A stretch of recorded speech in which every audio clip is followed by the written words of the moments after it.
With the help of Hashem, we are learning Sukah Daf Chaf. God willing, today we will conclude the first Perek and go into the second. We are on Daf Chaf, Amud Aleph. We left off 8 lines from the top of the Amud. We are continuing to explain the machlokes that we have in the Mishnah on Daf Yutes Amud Beis between the Tanach and Rabbi Eliezer about a reed mat. A reed mat, as we explained, because of it being hard, could be presumed that it was not made for it to be laid upon, and yes, made for it to be used as a shelter, as a covering, as a schach, and therefore, being that it's made out of wood. And the halacha is that flat wooden ware is not mekabel tumah unless it was made to be a receptacle, and therefore it's going to be allowed to be used for schach. But there's a ambiguity in the Mishnah as to understand what is shitas Tanakama, what is shitas Rabbi Eliezer. Before we'll finish the intro, then we'll come back and we'll share again, we'll chazer the way Rava understood their machlokes, and then we're going to refute Rava's understanding, and we're going to bring a new understanding in the machlokes in the Mishnah. B'chlal, a big part of the daf will be discussing the use of different types of mats for schach. Just as an example, we're going to learn that if a reed mat has a gedafna, which means a rim is an indication that it was made for it to be used as a container. And therefore, yes, it will be rendered, or it will be viewed as a keli, and it will be puzzle for schach. Versus if there is no rim, we also learned already yesterday, the size, if it's very large, or if it's only made exactly in the height of a person. A reed mat in the height of a person is called a small mat. That might lead us to understand that it was made for people to lay on, or for people to recline on, and many, many other small nuances when it comes to determine whether the mat is makabel tumah or not, whether it's kosher for schach or not. Now the second Perek will begin, Hayoshein tachas hamita, if someone is sleeping under a bed. Issue here is that a person is in a kosher sukkah, but if you are in a oil in a sukkah, then the oil can create a chatzitza, it can interpose you from the sukkah, and you won't be yotzei the mitzvah of dwelling in the sukkah. So there's an obligation to sleep in the sukkah, then you won't be fulfilling your mitzvah if what you are sleeping in is considered an oil. Concerning a bed, we're going to have a machlokes tanoim. On one side, both the Tanakama and Rab Shimon will hold that yes, under a bed is viewed as an oil. We'll see in the Gemara further qualification for that, and therefore you may not sleep under a bed. On the other side of this machlokes is the Tana Rabbi Yehuda that says there's absolutely no problem with you sleeping under the bed. And we're going to then go to another machlokes between Rabbi Yehuda and the Chachamim, Benegei Hilchas Tumah, where Rabbi Yehuda says explicitly that kol oil she'enoi asui bidei adam, that if an oil was not made by people with the intent for that covering to form a shelter, so there's just a natural oil, sometimes in the ground, there's like a pocket or a cavity or a cave. If it's not made b'dei adam, Rabbi Yehuda holds it does not have a din of an oil. And then ultimately, tomorrow on Daf Chaf Aleph Noch Amud Beis, we're going to see how the opinions of Rabbi Yehuda and the Chachamim concerning Tumas oil will be brought back and connected to the dinam of an oil by a sukkah, and much, much more. Again, we left off on Daf Chaf Amud Aleph, 8 lines from the top of the Amud. How Rava explained the machlokes in the Mishnah between Rabbi Eliezer and the Chachamim is the following. When you have a large mat, again the definition of small is a mat, a reed mat, that has the length equivalent to the height of a person. It looks like it was made for people and for people to recline upon. That's the small mat. A large mat means a mat that's larger than that. So what we did learn, the way Rava explained the Mishnah, that even if you don't know for what this mat was made for, that's called stama, we don't know what the intention was, then Rava says that everyone will agree that only when you know that it was made for reclining upon, only then is it a keli, only then is it pasul. If you don't have that knowledge, if you don't know what it was made for, you can assume that it was not made for reclining because it's very uncomfortable, and everyone will agree that that mat is allowed to be used for schach.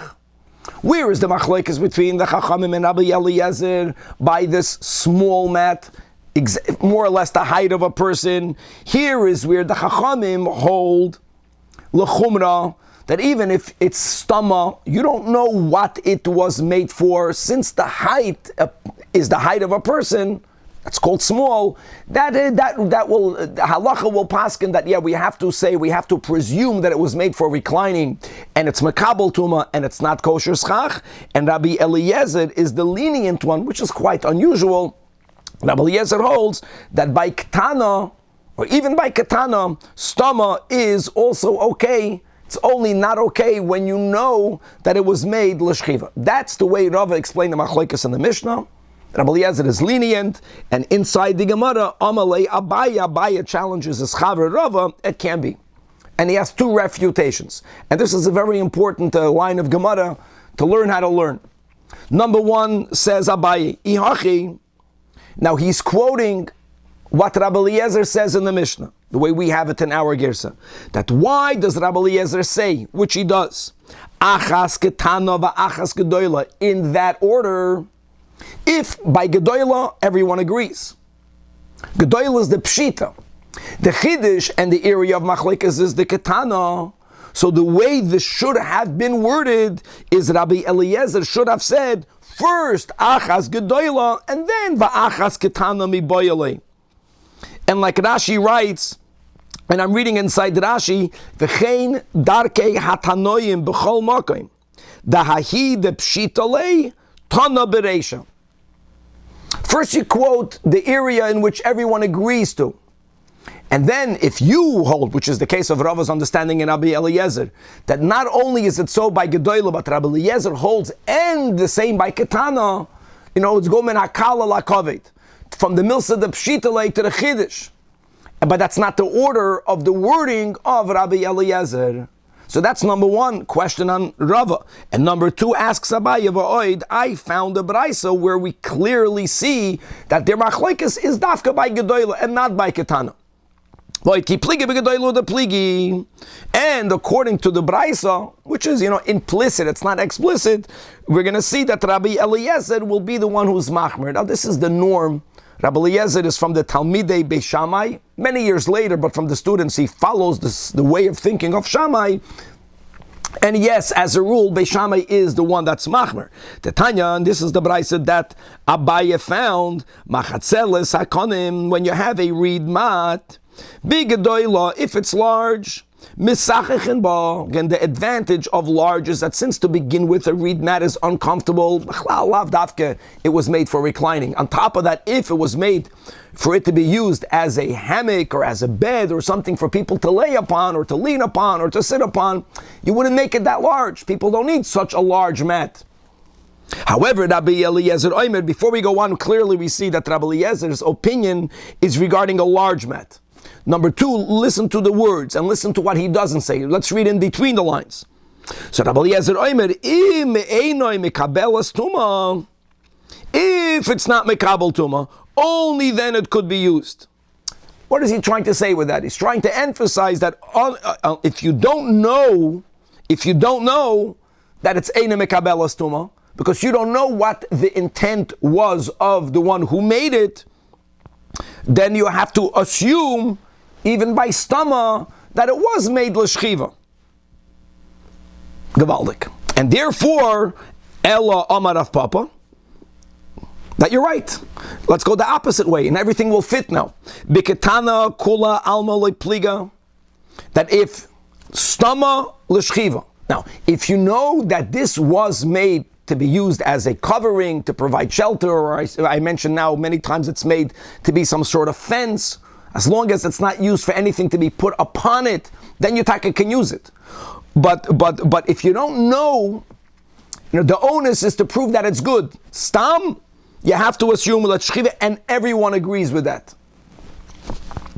And let's come back, guys, to our reed mats. Let's go back. That's why the many people want for their mats that we use today in the Sukah, for it to be made by Jewish manufacturers, by Yidden, by Fruma people, that we know they made it for schach, then it's havada okay. Ki pligi, the machlokes is dafka b'gedoyla. And again, what gedoyla, when you don't know what the intention was, the Tanach is taka lenient.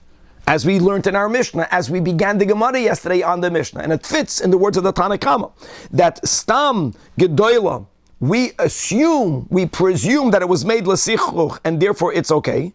And on this, Rabbi Eliezer holds, no, that even if it's only stam, we also have to presume that it was made to be laid upon, and therefore it may not be used. The only time you can use a reed mat is when it's big, and you know what it was made for, and you know it was made l'sichuch, then you can use it for schach.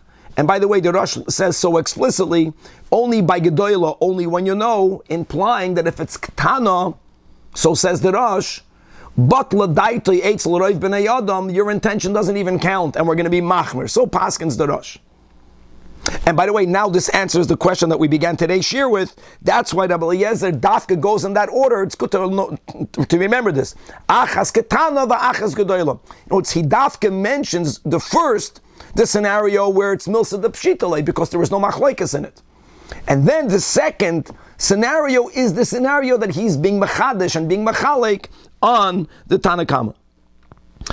There's one problem. The problem is, how do we understand the words of Rabbi Eliezer? This was the diyukum we began the Gemara with yesterday, when Rabbi Eliezer says that if it was made l'shchiva, it's not good. You just told me that Rabbi Eliezer holds even stam is not good. That was the problem we had. So the Gemara says, Hachi Ka'amar, we must read in this clause in the Mishnah that stam asiyasa nami l'shchiva, that even if you don't know what the intention was, the presumption has to be that it was made l'shchiva. But there's going to be one scenario that we could be lenient l'Rabbi Eliezer by a large mat. Ad the Ovid l'sichuch. If it's large and it was made l'sichuch, then you can use it for schach. And again, the Rosh says from this line in the Gemara, but if it was small, but you know it was made for sichuch, but it's small. And since most people will taka use it for reclining, so he's machmer by understanding here that batla daitoi eitzel b'nei adam, and your intention won't even help. Okay. Baruch atah adino yeleinu malach olam shahakol niya b'dvarei. Guys, from here until the end of the Perek, a lot more scenarios and nuances regarding a reed mat or other sorts of similar materials that are made out of kanim, made out of reeds, or made out of other types of plants, and to see whether they will be valid for schach or not. Tana Rabbanan, we learned in a brayso, machatzeles, if you have a mat, either that's made out of shifa or gemi. Guys, we had this just a few daf ago. These are different type of plants that are in the rush family. They are a lot softer than reeds. That's the nekuda. Softer means that it's more possible that they were made to be reclined upon. So says the Baraisa, Gid doila, if it's large, Mesachachin ba, yes, we presume that it was made, even though it's soft. But since it's large, then we presume that it was not made to be reclined upon. Ketana, but if it's small, and here it's not more than the case of the reed mat, then ein Mesachachin ma, because they're taka more comfortable. Fakert, we have to presume that it was made to be reclined upon. Furthermore, says the Baraisa, what happens if the material of the mat is harder? So that will be a mat that's made out of either kanim, made out of reeds, or vishel chilos, or if it's made out of sedge. Also, these are plants that are harder than the shifa and the gemi. Now, chevre, here is where many people get confused. Here, even though we keep on speaking about gedoyla and ketana, just to know this is not gedoyla, but it's gedula. This is very important. Gedula means that another indicator, a new thing, we never mentioned this until now, is that how were these raw plants made into a thing, into an item? So were they braided or were they woven? Interesting. When you braid, then the final product is less comfortable to recline upon because it's not smooth, right? It goes up, it goes down. It's like it's going to hurt you. So if it's Gedula, now that's great when it comes to our topic. It's the less comfortable, the more we are allowed to presume it was not made to be laid upon, to be reclined upon. So Gedula, so here you have two positives. You can say it's two negatives, but two positives for Hilchos Sukah. Aleph, the material itself is hard, it's kanim, it's reeds. It's definitely harder than Shifa and Gemi. Number two, it was braided. So them is Sachin. But this Tanach holds, even if it's kanim, if it's aruga, if it's woven, which makes the final product more comfortable relative to the braided, then even though it's large, ein mesachechin ba. And by the way, this sounds very much like the shita of Rabbi Eliezer according to Rav Papa's understanding, which is also a now. Why do I care if it's comfortable to sit on or not? Don't I want something strong enough to be schach? If I put something that's too soft or too fragile, it's going to make holes over Yom Tov. Oh, we're not even focused on that, Semach. Let's go before that. If you put schach and it becomes holy, I just want to go to answer directly what you're saying. If you remember, we learned the machlekes b'shamai and b'silo, whether a sukkah is only kosher if it actually is made and stands for 7 days, which is the sheet of b'shamai. If you don't subscribe to that, who cares? We're city boys. We don't have schach. If you're living out there in the Catskills where tzemach is, every day you can put new schach. No problem. I just want to make sure that whatever I'm putting while it's there is kosher. But that's a good thing. You see the final product. Now, Rabbi Yishmael, but Rabbi Yossi says, in the name of his father, which is in the name of Rabbi Yossi, no, he's more lenient. Again, it mamash fits with the flow because we don't paskin like Rabbi Eliezer. Achazu va'achazu. Guys, we're speaking here about, let's go with something that's large, because we're beginning Shalkanim even large, then Mesachichin ba. No, I'll go better. Achazu va'achazu means both, whether it's braided or whether it's woven. Achazu va'achazu also means, whether it's small, whether it's large.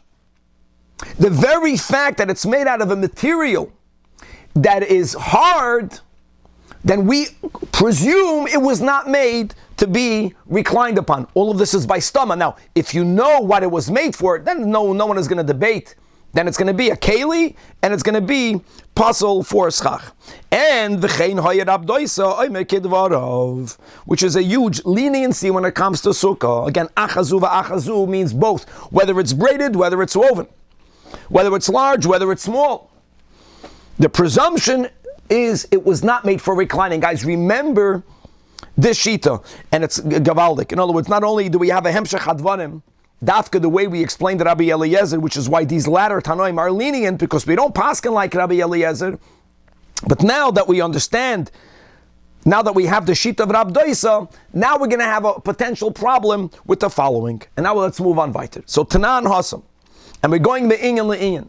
It's mamash, we have this on Amud Aleph. Again, we'll have this in the beginning of Pedig Beis. Today on Amud Beis, we have dinim of roofs as they relate to Tum and Tara, which is that when you have a corpse, whether it is from anyone or according to the Rashbi, only of Atem Kuroyim Adam, and you have enough of the corpse, of course, the entire corpse, or Kazai is busted from the corpse, of Roiv Minyan, of Roiv Binyan, of the Atzamis of the corpse, or the Shidra, or the Golgoilas, v'chulei, v'chulei.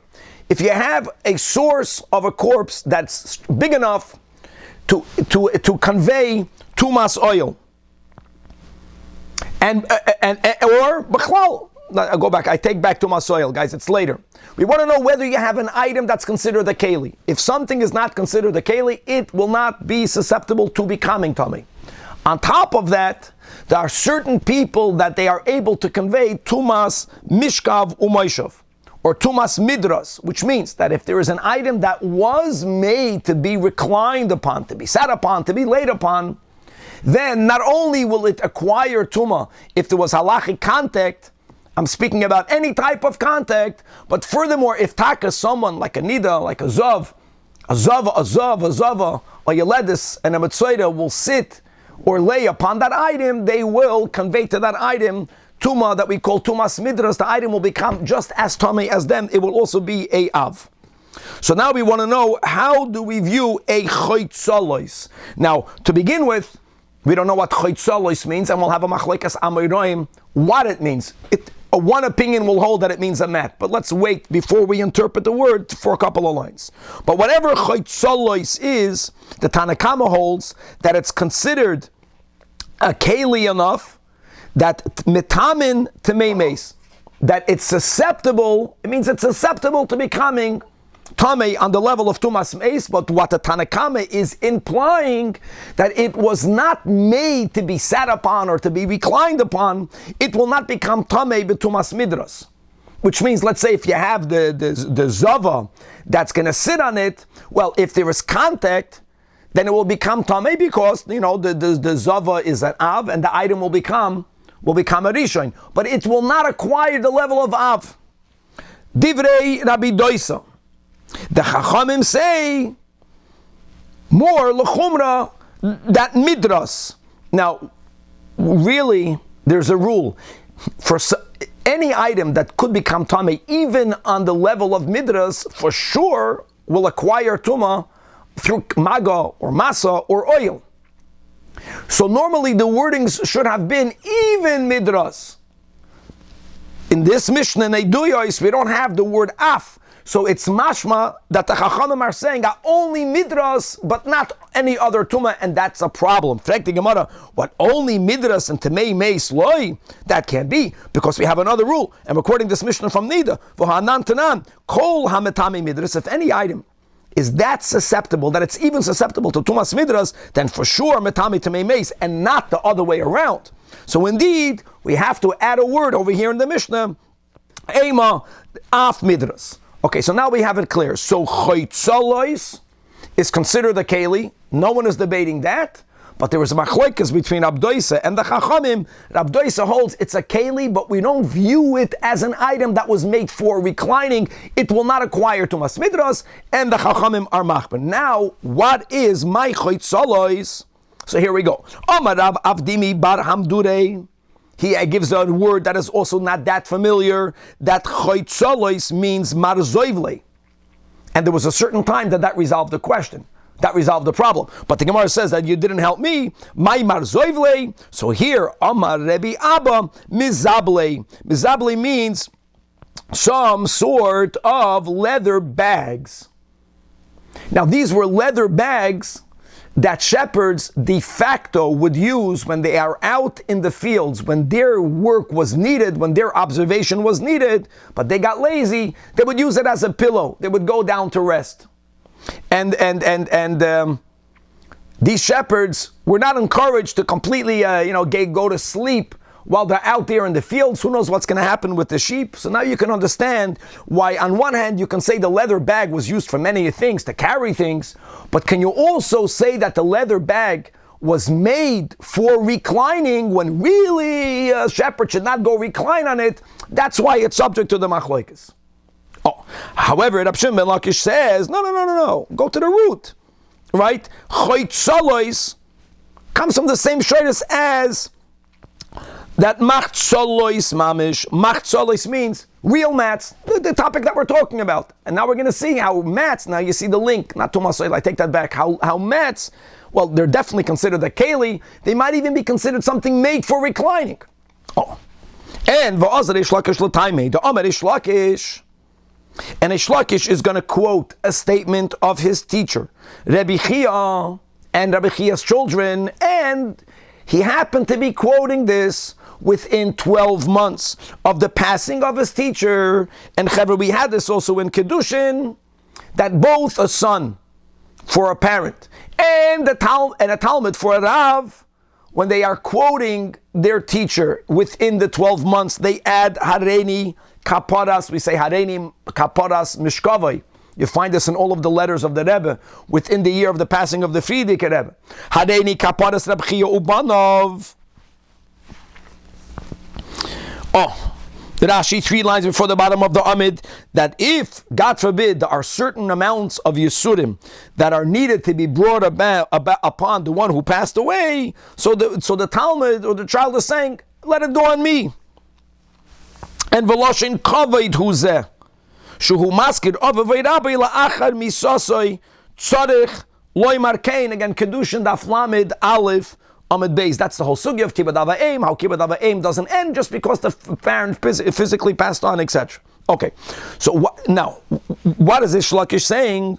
So he begins just to introduce the greatness of his teacher, and the greatness of the teacher was that there were certain halachas that every now and then were forgotten, and the great Yid that remembered it, that brought it back, Mamash did the greatest thing in the world. Just like you have that Kol Hamatzel Nefesh Achas Mi Yisrael, it's as if he saved an entire world. We look at the same way when it comes to halachas, especially Torah Shebal Peh, especially at the time prior for it being recorded the way Rabbeinu HaKadosh did and all his contemporaries, with the Braisas, with the Safra, with the Sefri, etc. So what happened? So he writes like this, Betchilam, Kishen Ishtakcha Torah Mi Yisrael, there were certain halachas that were forgotten, and that's Allah, Ezra, bin Bavel, V'yista, and Ezra brought it back. Now, guys, if you remember, we learned this in Kedushin, that when the original Yidden that lived in Bavel went back to Eretz Yisrael, they weren't necessarily the most learned ones. So therefore, in Eretz Yisrael, there were certain halachas that were not known, they were forgotten. And when Ezra came back, he reminded everyone. He brought back the entirety of the Torah. And many generations went by, Bizman ba Yesheni, and v'chazra v'nishtakcha, and certain halachas were forgotten. And Rashi in the bottom, the last Rashi in the Amid reminds us, we just learned this in Psachim Daf Samach Vav. Remember, the Gemara Noch writes over there that there was a time that the leaders of the Yidden were Bnei Beseira, and the Alma, right, halacha zu nes'alma mibnei beseira. That's the Gemara in Psachim. They wanted to know, like a simple thing, when the 14th day of Nisan falls on Shabbos, they Pasha didn't remember whether Pesach overrides Shabbos or not. Remember, that's the way Hillel became the leader. And Allah, Hillel Habavli, and V'yista. And then Chazara v'nishtakha and Olu Rabbi Chiobana v'yizduam, and they reestablished. Now again, we're not speaking about, God forbid, the whole Torah being forgotten. We're speaking about even one detail of a halakha, but that's for us the whole Torah. Now, what was forgotten that was reestablished by Rabbi Chiobana? That v'chein Amar Rabbi Chiobana, this we're going to answer the Amid loy nechlaku rabdoise v'chachamim. So we have the Mishnah in Eiduyos. Now again, there's a machlekes amayroim what chaytzolos means. This is all Reish Lakish proving that his statement is correct. But we have a machlekes regarding Rabdois is more lenient, right? It only becomes Tamei Meis, but not Tumas Midrash. The Chachamim say even Midrash, and from the way Rab Chia explained, it's clear that the case of the Mishnah, the chaytzolos, is Pashat Metz. That al machatzolois shel usha, clearly. So there were the mats that were typically made and used in the city of Usha. Regarding that mat, there was no debate of Chaf Amid Beis, that what? Shehem Tameis, that they are Tamei. Meaning both Rab Doise and the Chachamim hold that they are Tamei even on the level of Midrash. Why is that? Because they were relatively softer, and it was common that in Usha such mats were made l'shchiva. So you have to look at the location, that it was made in this location, and most people here use these mats, and therefore they make the mats for reclining, so the presumption was it's made for reclining, and how that's negeya to Hilchas Tumas Tara is that it even acquires Tumas Midrash. In mats, weiter, this is what Rabbi Chiobana reminded everyone, if they were made in Tiveria, and Ashi writes, Tiveria, those mats, the material were much harder, and therefore it wasn't comfortable for people to lay upon them. So yes, it's a keli. We'll see in a moment. It was made for a use, but not to be reclined upon. So it's not going to acquire Tumas Midrash. So where's the machlokes? This is all Rabbi Chiobana. Al shar mekoymos, mats that came from all other places. But okay. So now Marsav Rabbi Doise holds Kiven the Leke the Yosef Alayu. They're not hard. They were not hard. They were not made physically like they were made in Tiveria, but most people don't recline upon them. So therefore is ki the Tveria Damian, and therefore they should not acquire Tumas Midrash. That's exactly what Rab Doise says in the Mishnah in Eiduyos. Umar Savad Chachamim hold, since they're physically not hard, And kiven the mikre samachtzach. It happens that yes, v'yosvi alayu, that people sit on it or people recline on it. So therefore, kid usha damyen. So if some people use it and it was made, you can't say it was not made also for reclining. The material is the ikar over here according to the sheet of the Chachamim, and therefore it even will acquire tumas midras. And now we're going to bring all that back to our din over here by Sukah. So Amar Mar, coming back to what we just taught, that kol hachoitzolois, first Tana was Rabdoisi, mitamen to memeis, divrei Rabdois. And now you get the link. So asks the Gemara, didn't you just quote to me a Braisa? And at the ending was, V'hatanya v'chein hoya Rabdoisa said, kidvarav, that what? He ruled like Rabbi Yosi. I mean, Rabbi Shmuel quoted his father, but the memra comes out of the sources. And what does Rabbi Yosi hold? That all reed mats, reeds or sedge, remember, large or small, braided or woven, they are all valid for schach. You get the problem? Why are they valid for schach? Because he paskins that they, stama, were not made to be reclined upon.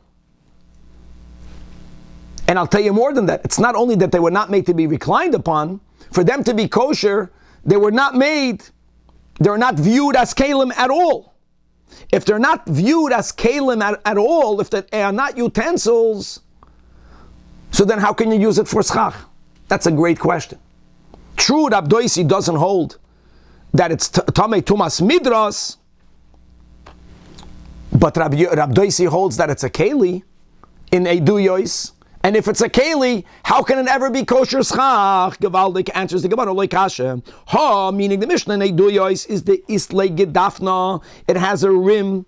A rim indicates that it was made to hold something. It was not made to be reclined upon, but it was made to be makabel something. And what's important when it comes to using a reed mat for schach or not is not only whether it was made for someone to lay on it. If it was made to be a container, even though it's pshutei kleyates, it has a din of a keli, and therefore it's going to be invalid for schach.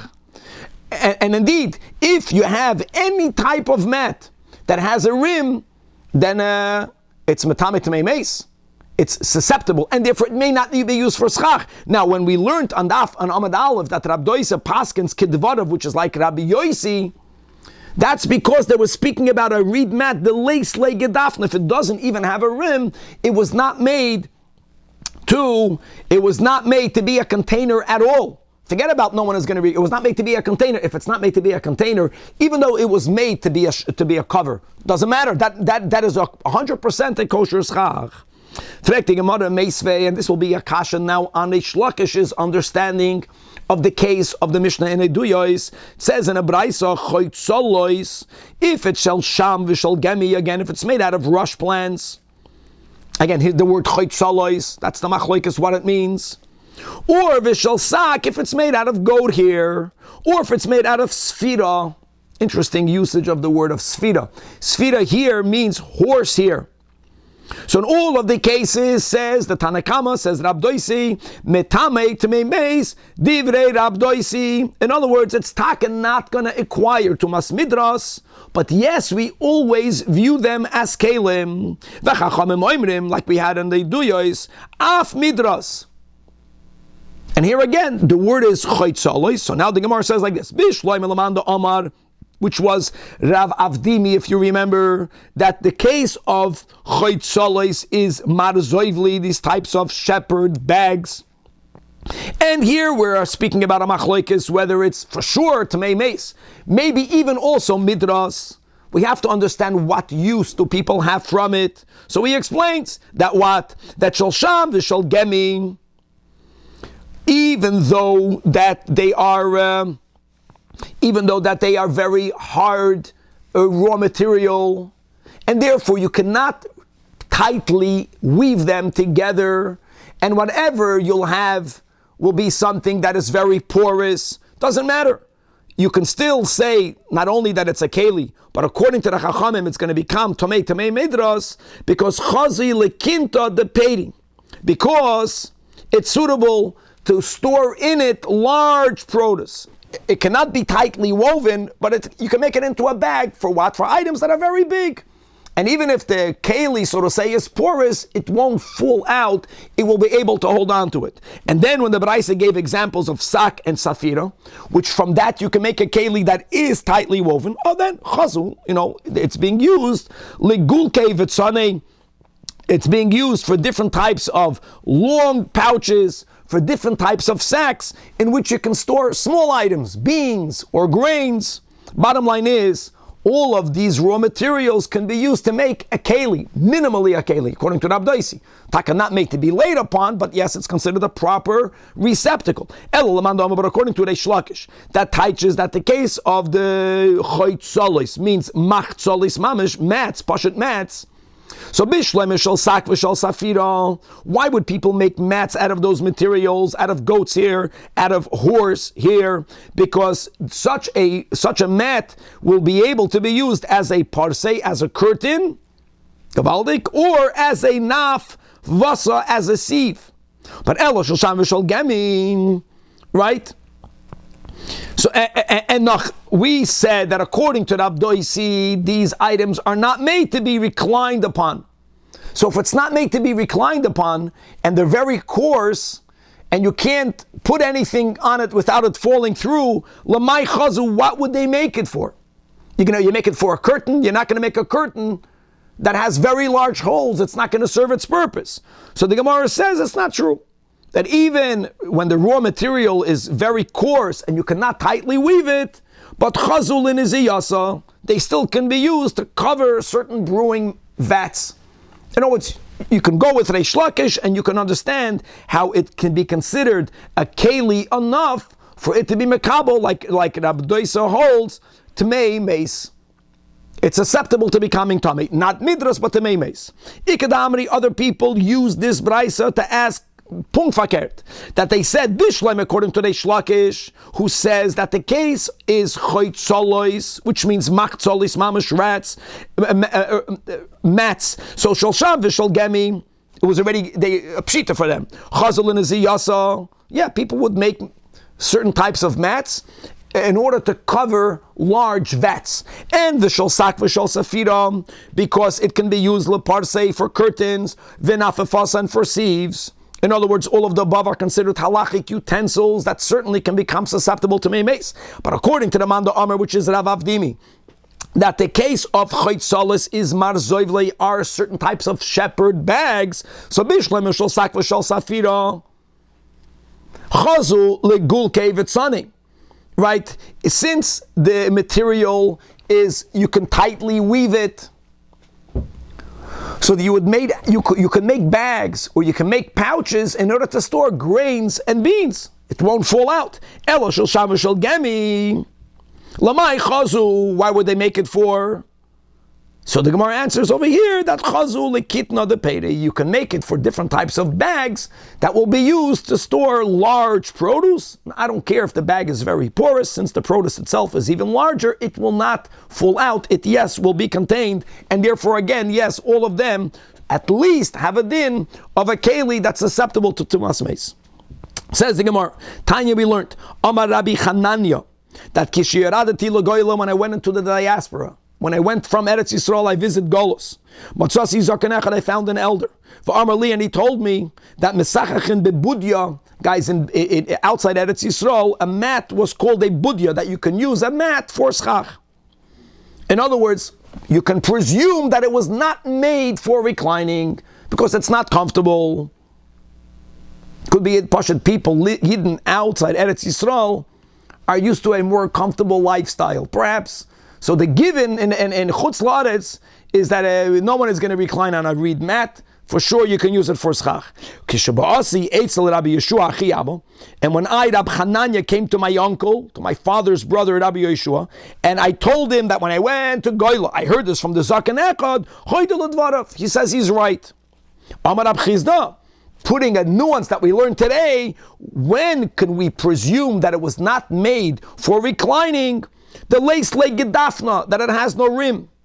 It's weaker. If it has a rim, then you can't be stam that it was made l'sichuch. Maybe it was made for reclining.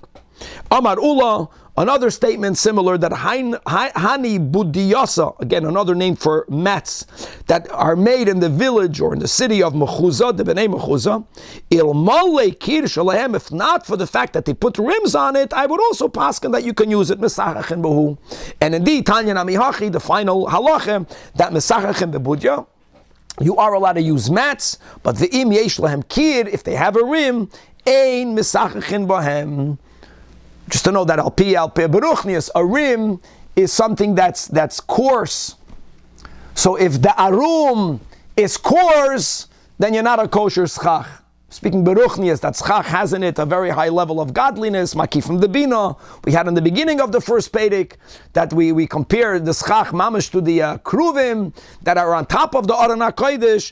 And Chevra, with this we say, Hadran Allah Sukah. We'll come back to you to the first Pedic, and we're going to move on with the second Pedic. We will still have in the second Pedic some more scenarios that describe the walls and the technical details of how we are to make a sukkah, and starting with the third chapter, just to go to Seder HaInyanim, then we're going to move on to the dinim of the Daled Minim. So this is the second and the final chapter that's going to continue to speak about halachas about the sukkah, and as we mentioned in the introduction, that even when you have yourself a kosher sukkah, if there is a halachic oil in the sukkah and you are in the oil, you're under the oil, that's a problem.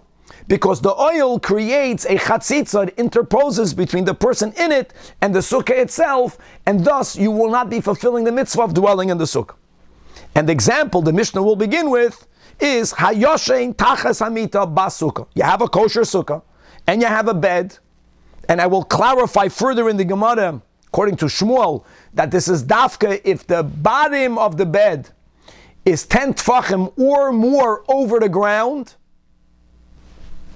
and a person is decided to sleep under the bed. What's the issue? Even though the bed was made for the top, do we view under the bed as an area that's in a oil, which will be problematic? And indeed, the Tanach holds that lo yotzi yedei chayvasei, because the bottom of the bed does create some sort of roof and shelter, which creates a chatzitza, and therefore you're not dwelling in the sukkah. Concerning the din of sleeping in the sukkah, you're not sleeping in the sukkah. And the Tana, Rabbi Yehuda argues, Rabbi Yehuda, no, hagin oyinu. No, it was common by us, shehayinu yesheinim tachas amit b'fnei hazakenim, that we would sleep under the beds, and not stam, we would sleep in front of the great sages. And v'lo amru lanu davar, and they did not say boo. In other words, it's very important that silence is tantamount to consent. If what we would have been doing would not have been okay, then they should have made a protest. Amar Rabbi Shimon, and Rabbi Shimon, not like Rabbi Yehuda, yes, like the Tanach says, no. You want to bring a Maisa, I'll bring you another Maisa. That Maisa, b'Tavi avdei shel Rabbi Gamliel, Rabbi Shimon says that it once happened that Tavi was a Knanite Eved of Rabbi Gamliel, and we know from many other places, including here, that he was a tremendous scholar, and he was meticulous in his observance of the mitzvahs. Now, an Eved is obligated to keep the mitzvahs like women are obligated, and one of the rules we have in Kedushin is that if there are all the negative commandments, even a mitzvah saseh, it depends. The rule is that if you have a positive commandment, shehazman gerama, that's time bound, they are exempt from it, and for sure that includes the mitzvah of sitting in the sukkah, of dwelling in the sukkah for the 7 days of sukkahs. So Tavi, the Eved of Rabbi Gamliel, that he shehaya yoshen tachas hamita, he would sleep under the bed, and v'amarahem, his master, which is Rabban Gamliel, to the Zekenim, that reisem Tavi avdi. Take a look at my Eved Tavi. He was proud of him that he's a Talmud Chacham. And he knows she'avadim peturim in asukah because it is a mitzvah saseh shazman gerama, and he added the words, and that's why he sleeps under the mita. And what was he really implying? Says the Mishnah, what he's implying is ulafi derachenu or darkeinu lamadnu, in passing. In other words, by implication, we learn that only an Eved is allowed to sleep under the mita. Not like you, Rabbi Yehuda. Yes, Rabban Shimon says, like the Tanach, that what? That shahayoshin tachas amita lo yotza yedei chayvasoi. So here we have a machlokes. Are you allowed to sleep under the bed? Are you not allowed to sleep under the bed? Are you dwelling in the sukkah, or whether you're not dwelling in the sukkah? Now the problem is, and this kasha is both on the Tanach and on the Rabban and on Rabbi Shimon. Stam Rabbi Shimon is the Rashbi. How can you be machmer? How can you say it's not good? It doesn't make sense. The standard bed, or some beds, are not 10 tfachim tall. We're speaking about the area under the bed. And let's word it this way. The fact that the Mishnah categorically says that Hayosh and Tachas Amita, which will also include even a bed that's under 10 tfachim, l'chayra, the premise of the question is that if the area under the bed is not even 10 tfachim tall, don't forget, guys, again, that the bed wasn't even made for the bottom. We had this a lot in Perek Aleph. So that should not be considered, not according to any opinion, as an oil. And why would there be a problem? And indeed, Shmuel needed to interpret the Mishnah that our Mishnah is only speaking about b'mita asara, that the open space under the bed is 10 tfachim or more. That makes that area to be considered a more important area, for which, yes, we will view the bottom of the bed as an oil, and now the person is in an oil, which creates the chatzitza. Okay, so now that we have a clear machlokes here by Sukah, let's begin now. Here is where we go, my friends, to speak about the dinim of an oil as it relates to tumas oil. So when you have a corpse, or part of the corpse, like we mentioned, in the wrong place, but let's just quickly repeat it. If you have the entire corpse, if you have a kazay's bsarames, if you have roivat samais, and the roiv minyan, roiv binyan, or the chedra, or the shidra, or the golgoilas, if you have enough of a mace that is able to convey tumas oil, then indeed anything that's under the same roof becomes tamei. Guys, really don't forget that tumas oil is a three-way. There's a three-way application to oil. Either, let's say, if you have a mace and there's another item that's susceptible to becoming tamei, goes above the mace, the item is mahil over the mace, that's tumas oil, or the other way around, or the mace is over the item, or they are both under a sheared roof. And what this Mishnah that we're going to quote from Aliyah will be speaking about is going to be a roof that was not made for roof. It was not made to provide shade and shelter. And that will particularly be by a natural roof. So tonight we learned over there in Aliyah, Echad chur shecharuruhu mayim, that if you have a hollowed area, what hollowed it out? Not a person. Water hollowed it out, which means it was not made for intent. It happened naturally. Or shiratzim, or it was burrowed by different types of shiratzim that ate up a certain, and they created a crevice in the ground. Oisha acholatu melachas, or some sort of corrosive minerals, or literally salt, so to say, corroded an area and created a pocket. Oy midbach havanim, if you have a pile of stones. V'chein savvar shol koides, you have a stack of beams. In all of these cases, right now there is an area that has a oil over it. In all of these cases, mahil ala tuma, it all constitutes an oil. And if you have the source, if you have the corpse, or enough of it, and any other item that is susceptible to be mekabel tuma under this covering, yes, that's pshat, a proper oil. So holds the Tanach. However, Rabbi Yehuda says, this is his klal, kol oil she'enoi asu bidei adam, if an oil was not made by man. And Rashi, the last line of the Amid, adds a very important line. It has to be made by man. It has to be made by man with intent. Look inside the last line in Rashi. Mischavin la'asoy soy oil. It needed to be made with the intent to form a shelter. Obviously, if it was not made by man, there was no intent at all. But even if it's made by man, it needed to be made for an oil. If it was not that, then it's not an oil. And Rashi writes the last line of the last Rashi in the Amud. L'tuma. Guys, we're going to come back tomorrow on Daf Chaf Aleph from Tuma back to Sukah. Okay, we have a machlokes. Let's at least begin over here. What's the source? What's the reason of Rabbi Yehuda that holds that if it was not made bidei adam l'shem with kavana la'asoy soy oil, it's not an oil. Daf Chaf Aleph. Pashit, he has a gzeira shava. Yalef oil from the Mishkan. It says over here, what's the source of tumas oil in the Chumash? Parshas Chukas, Zois HaTorah, Adam Kiyamus Ba'oil.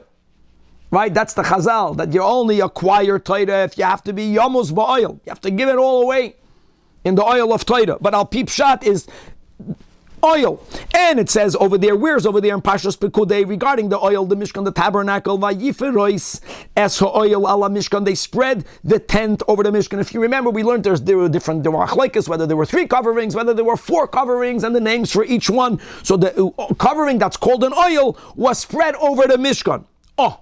Now over there, we built the Mishkan. In other words, Ma'alahalan, it was Bidei Adam and Taka, the way Rashi says. It wasn't just made Bidei Adam, it was made to cover the inside of the oil mayid.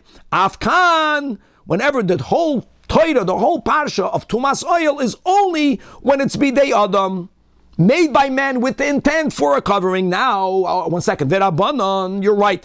V'Rabbanan say that had the Torah not repeated the word oil many times in Parshas Chukas, then I would have said the same thing. But the fact that the Torah repeats the words oil many times, that's being marabed, that as long as it de facto creates a shade or a shelter, it will be included in the dinim of Tumas oil. We'll stop over here.